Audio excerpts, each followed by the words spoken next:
Hello, all you hardcores out there. How are you doing? We'll see from Porky's Corner, the biggest gob in sport. I say the things on here that nobody dare say. Today we're joined by Kurt. How are you doing? Doing, lad? All right.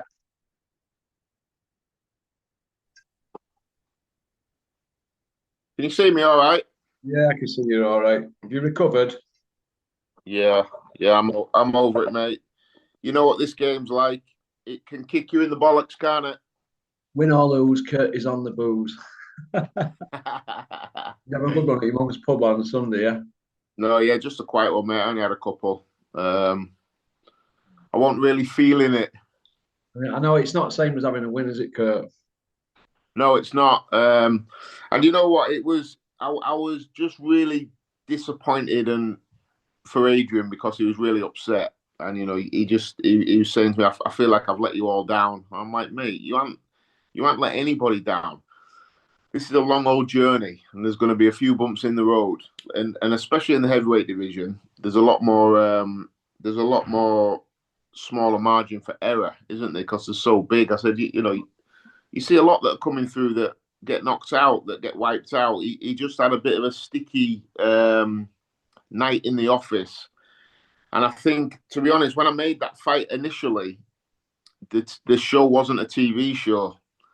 It only got made a TV show 2 weeks before, and I think he had to do the press conference. He did all the media, and I just think it was a little bit too much for him, Russ, this early. Overthinking.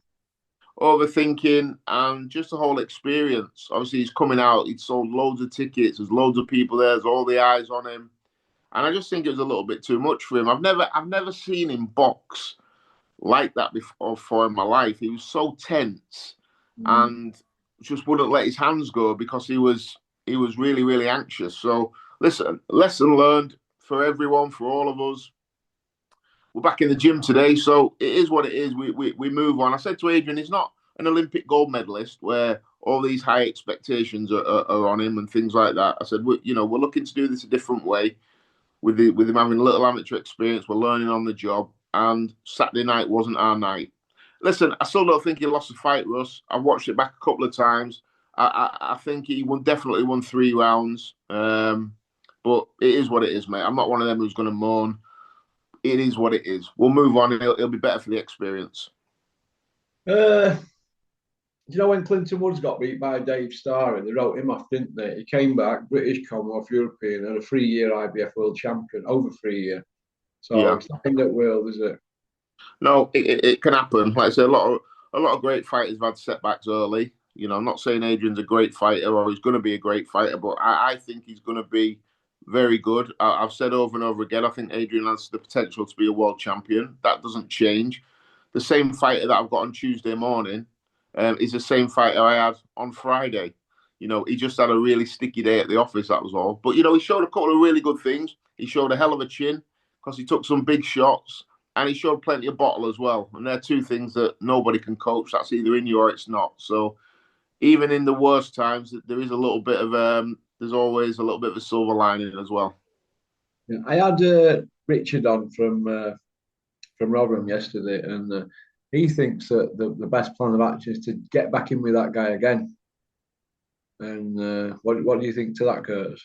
Yeah, no, absolutely. Yeah, it's not something that we're against at all. So I'm just waiting for confirmation, but it looks like we're fighting on July the 12th. So a week on Saturday. I think the big thing is to get him back in there again. Listen, if Adrian fights him 10 times, he wins probably 9.5 of them. It was just that night that went against us, and I think, like I said, I think the biggest, like I said, I don't want to be sound like I'm making excuses because I'm not. I think the biggest thing for him was the occasion that really stifled him really and tightened him up. I've never seen him throw so little punches in my life. Normally he's quite high active, his jabs consistent, but he just throws really, mate. Do you think he might have been a bit of nervous energy because of the spotlight on him, Kurt? Do you think? Oh, mate, 100%, yeah. And the thing is, Adrian's so quiet, he don't really tell you much. I had a good chat It's with him your job yesterday. to get it out of him, innit? Don't you Yeah, think? no, well, that's why we had a little debrief yesterday. We took him for a coffee, and I said, listen, write down how you were feeling in the fight, how you were feeling before. So he came with loads of notes and everything, and we just talked it out and It's all you can do, innit? You've just got to make sure it doesn't happen next time, and we kind of deal with that situation. And I feel we have. I feel we're in, even though it might seem a little bit mad, we're in a bit of a better position now than what we were before because we've got a little bit more knowledge. Yeah, there's two sides to that coin though, because a lot of people tell themselves that, don't they, when they've had a loss? Do you see where I'm coming from? I think in this game, it's the only way to do it, Russ. Innit? Yeah. It's the only way. And fighters, I know this from first hand. Being a fighter, we're always lying to ourselves. You've got to Yeah. do. You've got to do to kind of mask it all. Otherwise, what else do? You roll over, cry, and you hang the gloves up. So we're always lying to ourselves all the time. Even in my worst defeats, I've always found a little glimmer of hope that made me carry on. Yeah. I lost to Jay Morris in my first fight. He'd had, I think, 70 odd defeats and less than 10 wins. Old manager, didn't he? He old man me, and that's exactly how I felt Saturday. Went with Adrian. He just got old manned a little bit, and I came back and knocked Jay Morris out in the first round. 2 fights later, so it don't define you. And like I said, you've got to always lie to yourself a little bit, otherwise, what's the point? Is he strong mentally, Adrian, as well? Yeah, he had a couple of days sulking, which is good because it shows it means something to him. Yeah. His initial reaction was like most fighters, like I'm rubbish, like that's it. I'm gonna go and do something else, and then within a few hours you come round, don't you? And you think, you know what, you've got to process it. It's like everything when you have anything go against you in life. As soon as you kind of process it and deal with it, you can move forward, can't you? Yeah, of course you can. When you ponder and you overthink. Yeah, and listen, the reality of it is he lost a razor thin decision in the 7th time he's ever stepped into a boxing ring. So I mean, it is what it is. I think the spotlight has been on him because of me more than anything. Because I do like to talk. So maybe that didn't help him. But I said to him yesterday, "How do you feel about that?" He said, "I'm not bothered." He said, That wasn't really an issue." I've seen it trending on social media because he's lost. It was like people were happy because you were training him, that kind of thing. Yeah. I know. Yeah, that's the world we live in, isn't it, Russ? Well, I'm one of them people. If I don't like somebody, I always pray they lose. But at least I'm honest, aren't I? Do you know what I mean? Yeah. But it's Listen, how boxing, isn't it? Yeah, there'll have been a few people happy that he lost, and that's just the way it is, isn't it? But listen, Russ, to be successful in this game, you've got to be thick-skinned. You can't. I said to Adrian yesterday, you can't be up and down. Like one minute we're going to be world champion, next minute we're going to be a journeyman. You've got to keep that belief, and if you don't believe them, there's no point. You might as well hang them up. So you've got to be thick-skinned. You've got to be able to take it on the chin, criticism, praise. All of a sudden on Sunday morning, I'm the world's worst trainer. Friday. If he gets his hand raised, nobody says a word, do they? Yeah, exactly. So you've got to be experienced enough in life to realise that what a lot of people say isn't actually the reality of the situation. So it's just processing it, mate. But yeah, listen, gutted for him. Gutted that he lost. He's not going to break Rocky Marciano's record now of 49-0. But we move on. Let me do, while I've got you on it, I'll ask you, because you've been around game a long time, right?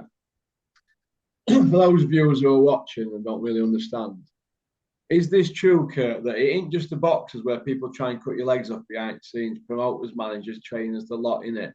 Because I remember when I worked for Big Ron and we were trying to book an arena, and a certain person had booked them all in area, but he was on the same night, so we weren't going to put 3 shows on. And I said, "Oh, you're not going to believe this. They're like all booked." And he's like, "What?" Dennis made inquiries, and what happens is people try and block you, don't they, behind the scenes and stuff like that. It ain't just like matchmakers trying to block people or make fights and then pulling guys out to piss them off because they've had 6 weeks in a camp. There's a lot of that goes on, doesn't it, Curt? Do you know what I mean? So you've got to be very careful who you work with. But up and down the board, it's people trying to cut people's legs off in it, mate. Well, if you're not with them, you're against them. It's kind of that. People say they work together, and like I said, they might look to do that in public. But behind the scenes, like you said, there's a lot of skullduggery going on. You know, I've got a good relationship with most people in boxing. To be honest, I pretty much work with anybody. But I'm sure there's also people that if you don't have to work with them, you wouldn't. Yeah. But you know, whenever I'm around the boxing scene, you know, I always have a good relationship, work with loads of people, make matches, sort of fights out. But yeah, there's a lot of it's like everything was. Boxing's a multi-billion-pound business. Now. So in any multi-billion-pound business, it's a little bit. There's a lot of skullduggery going on because there's a lot of big money at stake. So boxing's like no other industry. It's a dirty, dirty business, and that is what it is. And I think the quicker you can kind of just get your head around it, you know, it's like when you seen Eddie Hearn the other day talking about loyalty. Oh my I did God. I did have to have a chuckle because if you lose one fight, you're never heard of again or never seen again. It puts you on mute, doesn't it? If you don't believe me, go and ask David Allen, the lazy rhino. Yeah, and listen, that's not a dig at Eddie. That's just the reality of the situation. It's like the king is dead, long live the king. On to the next one. So it does make me laugh when promoters speak about loyalty because they're probably the least loyal people in the game are promoters. So it is what it is, isn't it? I've just been looking at a Bricktop interview where he's saying Dillian Whyte's a lion and he's coming to fight and he's got wins over some of these at the top of the table. Do you know what I mean? Parker and Y0UR and that, and Dillian's hungry. And I said, oh, when have we ever seen Dillian Whyte hungry? When was the last time we've seen him hungry? It's a long, long time ago, isn't it, really? I But think Bricktop, he's a long way out of his peak, is Dillian Whyte, isn't he? yeah, And I think the inactivity as you get older is a killer. So yeah. yeah, I think that'll really go against someone like Moses, who's a sharpshooter. He's been active. He's got everything, you know, going in his favor. I think that's a really difficult fight for Dillian. Really difficult. People saying, you know, can Dillian drag him into deep waters? And I don't know. As you get older, it comes a little bit harder, doesn't it? Of course it does, yeah. Well, he didn't drag Tyson Fury into deep waters when he got his moment. This is Dillian's world title. He beats Moses. He's mandatory and all that. Well, he had his big opportunity at Wembley Stadium. He didn't help promote the fight. Bricktop's got a memory like an elephant, let me tell you. You don't forget. No, you don't forget. And I looked at Bricktop's interview and he had that glint in his eyes, if to say, you're going to get filled in, Dillian, for messing me about. He always has to even the score. There's something going on up here. It's like Doctor No, innit? James Bond villain. Bricktop has to even the score, and I think you're going to see Dillian Whyte served up on button moment. That's what I think. I don't. I don't want to Yeah, hear all this like Gareth A. Davis. The last thing you lose is your power, and Dillian's capable. You know, when you start even last thing you lose is your power, and he's capable and durable. Bet on the other guy. That's what I say. yeah. I think the matchup is not a good one for Dillian Whyte. You know, because one thing as you get older, they say, and Gareth A. Davis is correct. The last thing you lose is your power. That's very true. But the first thing you lose is your speed, your reflexes, your punch resistance. And with someone like Moses who hits hard and who's very fast, I just think it's going to be a nightmare fight for Dillian. If I was Dillian Whyte or I was coaching Dillian Whyte, I'd be preparing for a 3-round fight because I just don't think he has any other way of winning it. I think he's got to, as soon as the bell goes, he's got to stand and trade with him and hope to nail him with a shot. That left. Yeah, with the left hook, but he can't be tentative. He can't be fiddling his way through it. He's got to, if he's got ambitions to win the fight, it has to be early. Derek knocked 2 million back to fight Moses, is saying on IFL. Do you believe that, Curt? Well, in short, no, because I don't think Derek Short is getting a 2 million payday anywhere else. No, I don't. And I think anyone that he's kind of talked about fighting is going to beat him. So if Derek's looking, so if he sends his last fight, he probably wants to lose for the most amount of money he can. So 2 million quid. Where's he getting more than 2 million quid from? You don't get that fight Parker, is he? I wouldn't have thought so. No, unless it's in Saudi or I don't know. But does he want to have his last fight in Saudi? I thought he was talking about he wants to go out in London or I don't know. I don't see any 2.5, £3 million paydays for Derek Chisora anymore. I might be wrong. Yeah, I don't see it. I don't see that at all. But you know, he's got 13 losses and he's still going strong.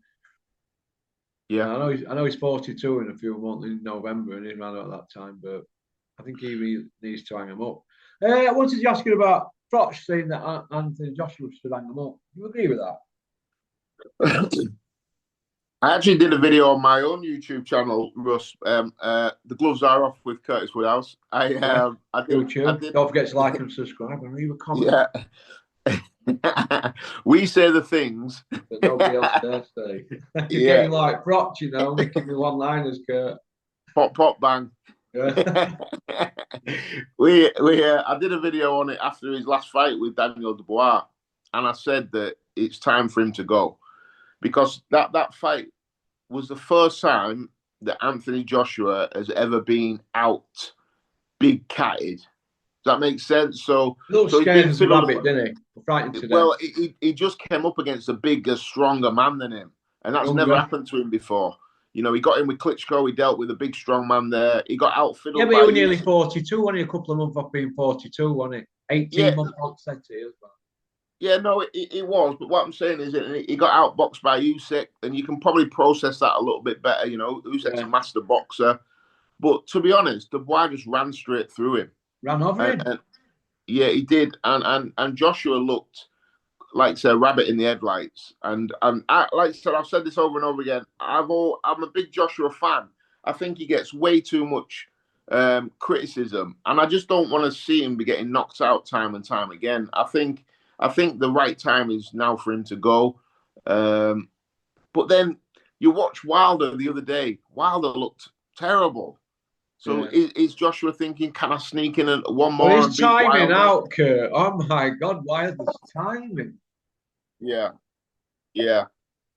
I know. It's a tough one, isn't it? And listen, there's loads of money on the table, Russ.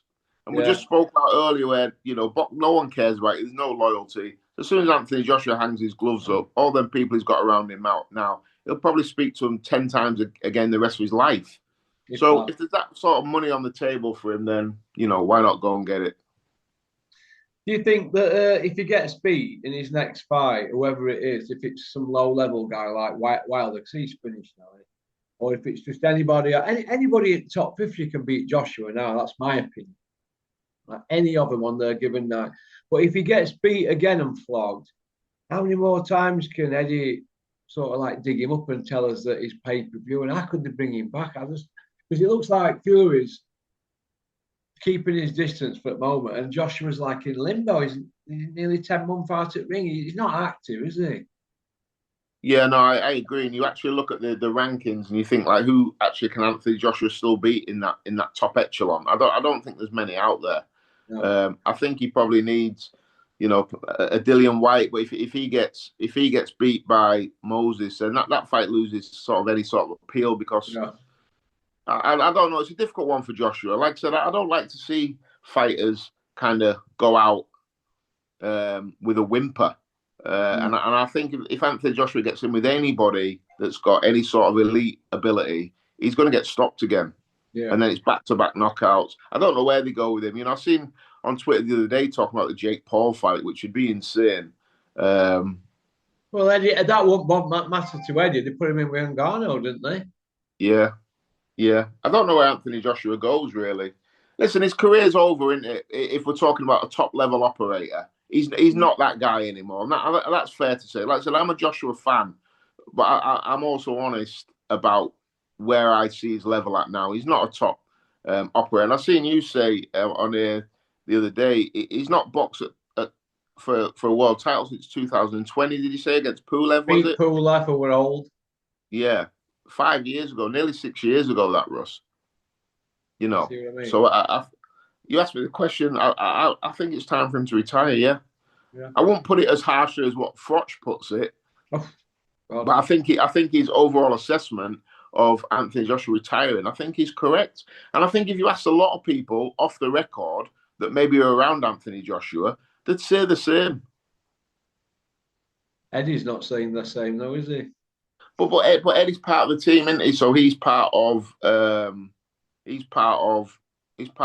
of it. So Listen, Eddie knows. Eddie's not an idiot, is he? Eddie knows that Anthony Joshua is not the same fighter he was a few years back. Yeah, he's not stupid, is he? He's been He's around. not daft. He knows he's not stupid. He'll know that Anthony Joshua at elite level is done, but he's probably still got another £100 million he can pick up. What would you do, Russ? What would I do? Well, if you take your I know you don't like Joshua and you don't like Eddie and all that, but take that hat off. If you were advising Anthony Joshua, what would your advice to him be? Taking all that into consideration. If I become close to him, I mean, I thought me and Dennis had a close relationship, and his missus used to get on at him about boxing and that, leave him to it. And there were times where I said, do you know what? What do you think? And I could sense that he'd had enough. And I said, why don't we just chuck it all in? We'll just chuck it in. Dennis doesn't need the dough. It's his ego. And and it would have been crap for me to not be around it. But then again, I won't get money like they're getting. So it's hard, isn't it? Kind of thing. It's an hard choice. But if I were close to Adrian and I cared for him, I say, yeah, knocking on Ed, you've got all this money. Think about fighters that have been injured, because it is an accident waiting to happen, because his punch resistance has not only gone, but his legs are shaky, but he's also scared to let his hands go. He's like reaching, Curt, in it. There's no there.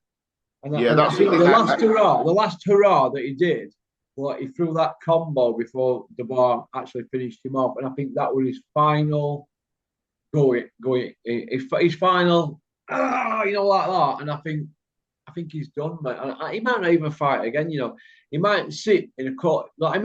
He might sit in room at night and think, what am I doing? But if you remember 2 years ago, he went off somewhere in the middle of nowhere in a place with no light and sat in a dark room. Do you remember that cave thing he went to for 5 days or something? Middle of nowhere, no phones or anything. So he's obviously been to some dark places in his head, hasn't he? Right? Yeah. And I think the kid's pulled all over. Don't forget, he's only from a council estate. He's pulled all over, left, right, and centre. He got lucky at Olympics. He only really beat Zhang at the Olympics. The other three, a final, were a shocking one. The Cuban done him, didn't he? So he's had a lot of luck. Home time decisions in London. I think he was found out in the Vladimir fight because they had Wilder ringside. Once Vladimir dropped him, he was a life and death. And I think they thought, we need to wrap him up in here in cotton wool because he was done. I think he was found out then. That was over 8 years ago. And I think since then it's been a case of them trying to tell us something that's not there, pushing him as this superstar, but he ain't really. And we haven't fought Fury, we haven't fought Wilder. Luis Ortiz and Zhang were signed by Eddie. He didn't go near them, did he? Luis Ortiz, 2-time Olympian, Zhang's a 2-time Olympian, and one of them a silver medalist. He didn't go near them. He was kicking and screaming to ring with Usyk. This is true. He's been in with Ngannou on his second fight. Yeah, fair enough. But they're getting as much money together as they can. And I won't be surprised if they threw him in with Jake Paul because he likes digging old men up, doesn't he? I honestly think that Jake Paul fight's going to happen. Imagine the money that they'd make, Russ. And if you're Anthony Joshua, you can't get an easier fight for more money than Jake Paul. You can say whatever you want about Anthony Joshua, but he ain't losing to Jake Paul in a month of Sundays, mate. He will splatter Jake Paul whenever he wants to. I mean, like I said, you can pull apart Anthony Joshua's kind of record like you can do with everybody's. But the bottom line is he has been a world-class heavyweight. He's an 18-stone, 6'6" juggernaut that can punch. And he got to the Olympics in itself is a great achievement. There's zero chance of Jake Paul doing any damage to Anthony Joshua, and Joshua would probably get 150 million for it. I don't know what they'd get, but it'd be obscene. Well, he'd be off for me. For me, I'd hate to see that fight because I'm like, oh wow, is this where we're at? Like you got Ngannou and Jake Paul on your record now. It's a bit too gimmicky that for me. I think, like I said, we've gone around the houses here, but to answer your question, I think he should retire. Yeah. And I think if he retired, I think he probably don't want to go out on the Dubois loss, but I think people will remember him fondly in a few years once he's hung them up. I think history will be kind to Anthony Joshua. I do, and do you know what? I know he's got 6 wins over world champions. I bet people left regulars, won't they? Vladimir, an old man. Yeah, but Charlie, hold on, Russ. Charlie. Just quickly on that. Sorry to interrupt you. He's got Yeah, go 6 wins over world champions, and we're criticising. Who's got more than him? That's from the There's not UK many heavy. got more than him, is there? Not many. Fury hasn't got more than him, has he? No, I'm on about heavyweight, UK heavyweights. Who's got more than him? Lennox Lewis. That's it. Yeah, Lennox Lewis. Yeah. So he's not done bad, has he? Frank Bruno's only got 2, hasn't he? Coots here and Oliver McCall. Yeah, So do you yeah. think I we're? think history will be kind to him. You're right, Kurt. There. Yeah. So do you think your criticism sometimes of AJ is a little bit overboard? Because I'm not just on about you. I think a lot of people go way overboard on Anthony Joshua. I think No, once you look at his record in the cold light of day, yeah. it's not bad, I think he had a run me 2 or 3 years where he was the Povetkins and he went in and around pretty much in and around everyone. There was only Deontay Wilder really that at that time you could say he'd not boxed. That realistically he was going to box. I think he had a couple of years where you're like, oh yeah, If and, he, that led into the Klitschko fight, didn't it? If he'd have retired after the Klitschko fight, Russ, and said, right, that's me done, I'm we'd walking be saying away, he's an all-time great, wouldn't we? 100%, 100%. If he come out tomorrow, right, and a press conference and said, you know what, I've been out at ring 9, 10 months. I've just not got it no more. I'm stepping away from boxing. Eddie's been great for me. I'm financially secure, and his generations of his family are all secure. If he did that, I think he could go out with some dignity. But if they put him down the Jake Paul route and they keep digging him up and telling us that it's pay-per-view and that there's still something left, and last thing you lose is your power, and we've got to put with Eddie on IFL and that Puppy Parsons channel, Stomping Ground, where they're all these little PR men, really, aren't they? If we have to put up with that, I'll not fucking leave him alone, mate. Me. That's my opinion. If he comes out of mid tires, I'll go. But if they're going to Yeah. keep doing this, mate, no, because The when thing the is, ice breaks, I'll be waiting. yeah, the thing is, what I don't want to see Josh. I don't want to see Joshua go out on his back. I don't want to see that. I don't want to see him get flattened next time out. So I think people are kind of not forgotten about the Dubois fight, but it's had its time now. Everyone's kind of gone. He's past it. I think it's a great time for him to hang him up. I don't want to see him get beat up, knocked out. Don't want to see him get hurt. I just want to see him walk away. And he's had an unbelievable career, Russ. Unbelievable. 2-time heavyweight champion of the world, Olympic gold medalist, British champion. Did he win the European title? No, he's had... It's a bit political, that belt, isn't it, really, getting that one, isn't it? Yeah, or British and as Commonwealth champion. As you know. Yeah, British and Commonwealth champion, 2-time world champion, Olympic gold medalist, made millions of pounds. If he's not completed boxing, I don't know who has. He's done well. He's made a lot of money, Kurt, hasn't he? And yeah, a lot of people have made a lot of money off his back. A lot of them. And where would you put him in the UK heavyweights? How would you? Yeah, Lennox had beat him handily. How would you see him going against Frank Bruno? I think it's a good fight, that, isn't it? At the peaks, Frank Bruno with that ramrod jab. Yeah. I think Frank Bruno could give him problems, mate, and beat him at his peak. I do. If you put let's say the Frank Bruno that lost to Lennox Lewis. That Frank Bruno beats Joshua all day long because he was beating Lennox Lewis, wasn't he, Frank? Yeah. If you put him against the Anthony Joshua, what's Joshua's best performance? Beat Vladimir, yeah. Yeah, it's a good fight, though, isn't it? Yeah, it is a good fight. But, the public fell in love with Frank Bruno and they fell in love with Joshua. But in my opinion, we're looking at overkill now. We're looking at promoters. Somebody said something in the comment section and I laughed. They're wringing that tea bag out that's already been out on the washing line. There's no left in it, and they're wringing it out. And he looks to me like he's pulled from pillar to post, and he's probably a bit fed up of it now. But he's had spotlight on him for that long. And we all know that boxing's a fickle business. Eddie will get what he can out of him, but when you're getting filled in like that, and if it happens again, he's got to walk. Because how could they sell him? We're going to have to, like I just said earlier, we're going to put we had his bullshit back going on and on and on about I mean, he beat Ngannou and then he jumped in and said it's baddest man on planet in ring. Well, for beating a guy in his second fight. Yeah. Well, what's that? Max has had 5 fights. Why, Max, he's got more experience than Garner as a pro, so I don't get it where they're coming from with him. But where does he go now, though, if he hasn't got Fury? Because they've got to be very, very careful with him, haven't they? Well, I think if he doesn't fight Fury, it has to be Wilder. If it's not Wilder, I think he should retire because any of these next batch coming through, Caballel, Bacoli, I'd even say Bacoli, I'd say all the ones coming through now. Lawrence Okoli as well. Lawrence Okoli's knocking people out, isn't he? I think they'd all knock Anthony Joshua out. So, and like I said, I don't want to see that. At the rankings at the moment, Lawrence Okoli's number 1 with WBC. Fabio's the number 1 with the WBA. Moses Atoma's the number 1 with a WBO. Derek's at the top of the rankings with IBF. And who's the other one? Well, that's it. They're the main guys, aren't they? And Frank's got Fury and Dubois as well. And so Bricktop's running the show now, isn't it, with the heavyweights? Yeah, you know what? As well, this might be a little bit really, but I believe it. I think Fabio Wardley knocked Anthony Joshua out. I think he puts him on button moon with George Groves. I think he'd back him up and knock him out. I think Joshua would be too scared or too hesitant to let his hands go in that fight. Like I said, I don't see anyone that Joshua beats in and around that top 10 anymore. Nobody. Yeah. Caballel had stopped Joshua. Do you think Dave Allen could cause him problems? Yeah.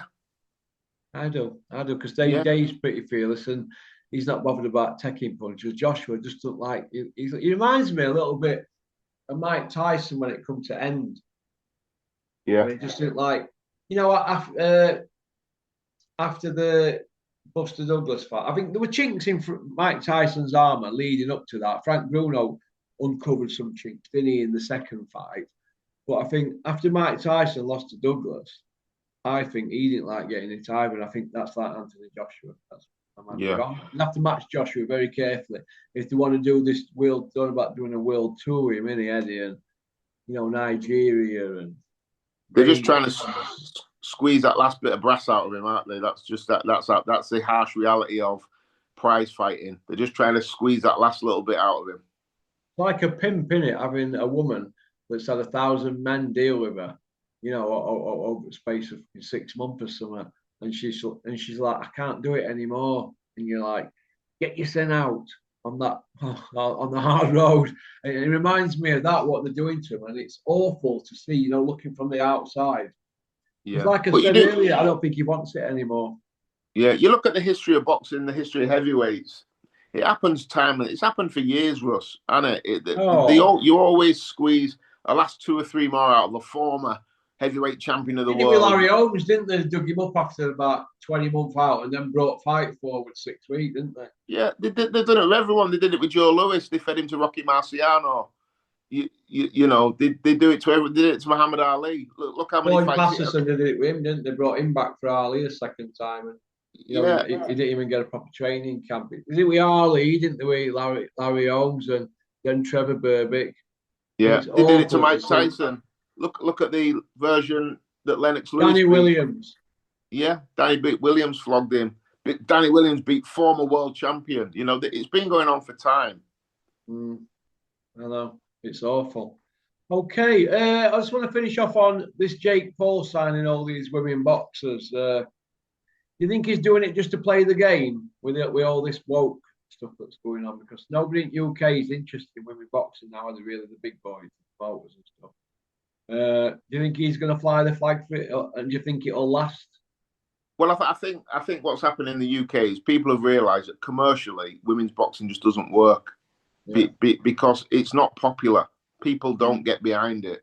Like I've said, I've trained alongside women before in the gym, and they graft just as hard as the men do, mate. They put in the work, they do the rounds, they do the running. But me personally, I don't like watching women's boxing. I don't find it interesting at all. I've got no. If it was on, I wouldn't. I'm not a watcher. And I think a lot of people feel the same way as I feel. What Jake Paul's doing, brilliant. You know, he's giving him a chance, giving him an opportunity. I don't know why he's doing it. But without him, I think women's boxing is probably dying. Yeah. When was the last women's fight where you were like, oh yeah, I can't wait to watch this? I've never had a fight like that for women's boxing. Probably the last one out. Terry Harper, Bone Gardner, what last one I wanted to watch because I knew she would have banged it. I knew Terry Harper didn't like getting it. The last one I probably really wanted to watch was one that Jane Couch was involved in, you know. But Jane Couch, she flew the flag for it, didn't she? And she don't get her flowers, does she, Kurt, Jane? We love Jane, don't we? No, she doesn't. Yeah, we love Jane. She's brilliant. But yeah, I've just got I'm not bothered about women's boxing. And you know what, as well, this sounds terrible, but it's the same with the lower weights. You know, the ones that weigh about 8 stone. If there's no jeopardy, I don't really enjoy watching it. I like to see people get knocked out, people get wobbled, people get hurt. I like anything below featherweight. I'm not bothered about, really. Yeah. Unless it's I Know You. Yeah, unless it's someone who you know is gonna who brings jeopardy to the party. Yeah, he can really, really bang. It's like that Bam Rodriguez. Great fighter, him. So there's a few that I like, but I put women's boxing in that bracket of I kind of know how every fight's going to go. The bell's going to ring. They're going to run at each other, throw a million punches. No one's going to get hurt. There's going to be no skill involved. It's just work rate and same combinations. It's rubbish. I don't like it. Okay. I want to finish off on this. Richardson Hitchens came out after his fight, grabbed the microphone and said, I'm a free agent now. Well, Eddie's saying he was still in negotiations and sorting him something out and that. And he went, I can go with anybody I want. Eddie's saying he's disloyal, this and that. And he's squawking about it, bar behind the scenes. But you think that's a bit of karma for Eddie? I just think sometimes the game gets played and you don't like the rules, but the game is always the game. Yeah. You know, and he was a free agent. He wasn't lying. Yeah. So what he was doing there on an open platform, what he was doing is he was negotiating. He was basically telling the world, I'm a free agent. And invertedly, he was saying to Eddie, I'm letting everybody know. So this is an open party. I'm going to go to the highest bidder. You know, and Eddie understands the rules. He just didn't like the rules that time. But how many times has Eddie always, you know, had everything stacked in his favor? And when you go to negotiate with him, it's like there's no leeway. You kind of take it or you don't. Eddie just didn't want any competition in the deal. That was all. I understand it from Eddie's point of view. Yeah, I want him to come out and tell the Chavez story and Froch why the fight didn't happen. Eamon made the offer. Eddie accepted on Carl's behalf. Then they spoke money of about 5-6 million. And then Bob Arum said, no, Chavez has got one fight left with me. I want $1 million to free him. So they couldn't come to an arrangement where this million, who were going to part with $1 million between them all, between Chavez, Eamon, Eddie, and Froch. So I want Eddie to come out and tell the proper story about not getting it the old Froch has had an elbow injury. I think he should come out and say it, but it's all about pound notes. That's what it's about. Why don't you invite him on your channel, Russ? Oh, Eddie or Carl? Eddie. Do you know what? I don't think I'd have him on here because he's not my cup of tea. He isn't my cup of tea. He's not somebody I want to have a pint with. He's never had to overcome adversity in his life. He's had everything on a plate. That's why when things don't go right for him, he squeals a bit, doesn't it? So I don't think I'd have him on here. I know I put them billboards up trying to call him out, and that cost me a lot of money. And I put one outside your ex-football teams, didn't I? Sheffield United. They ragged it down, didn't they? Because they were a pig on it, wasn't it? Yeah. Have you ever been in Eddie's company at all, Ross? I mean, yeah, a few times, yeah. And everybody laughs at his jokes and that. And I remember being there, Richard Pox, and last time, Caldwell, Kell Brooks' dad, and he told this joke, and I didn't think it was funny. And everybody started laughing, and I thought, wow.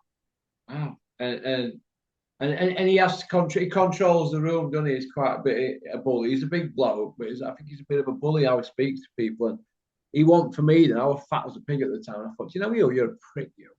And I've never liked him since then. But he's a hard worker, and I do like people that will work hard. But like I said, he's never had to overcome adversity in his life. you know. I've And been I've been in his company a couple of times. Obviously, boxed on a few of his shows and that, and I've always found gonna him. go, Kurt. Oh, pardon? Sorry, mate, it's gonna go, mate. But listen, Oh, sorry. Yeah, take care. yeah. You too, mate. Thanks for All having me right, on, mate. Ross. Listen, all the best, and I'll get you on again. Yeah. Look forward to it, mate. Cheers, mate. Bye, Bye. bye. Bye.